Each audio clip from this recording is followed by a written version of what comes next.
this is the drawing we're going to do today, and I would suggest maybe while you're listening to this video you pull this up in Schoology. It's under, if you go to Introduction to Inventor, Cutter Holder Shoe, it's right here on this video, and everything will be posted in here as well. Okay, so here is the two drawings here. I would have this up during the video, okay, because the numbers that I'm going to give you, you're going to reference from this drawing.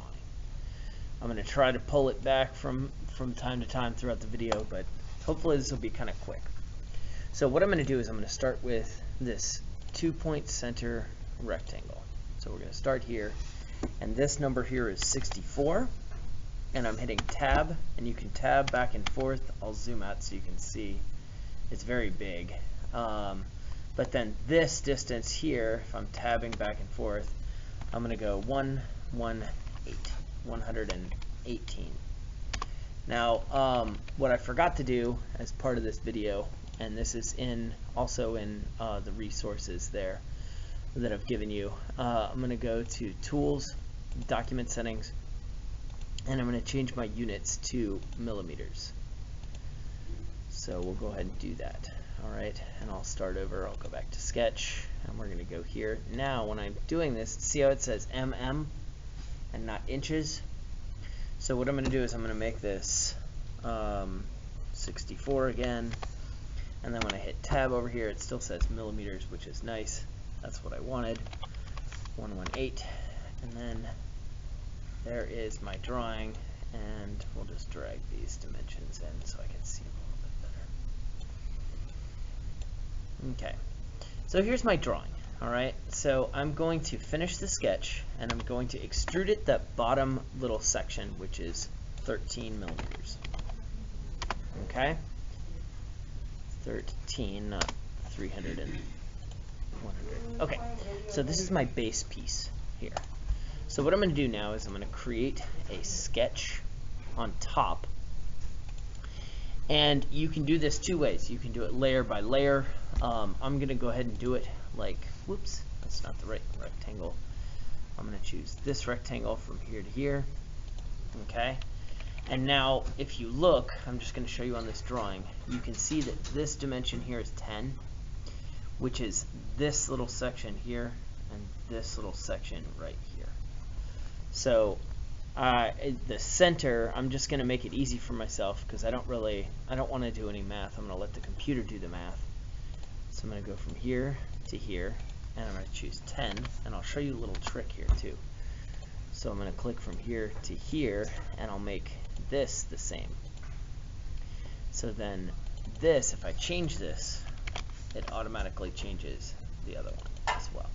Okay?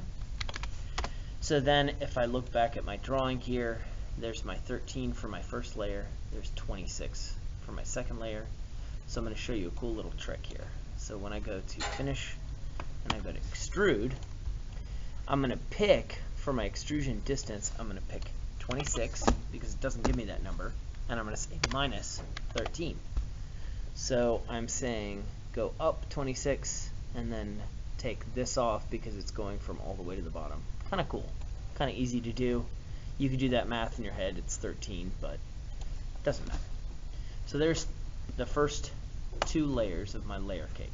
The last one I'm going to do is going to be on this top face, and I'm going to create a rectangle like this. And this part is important here, so this is 60.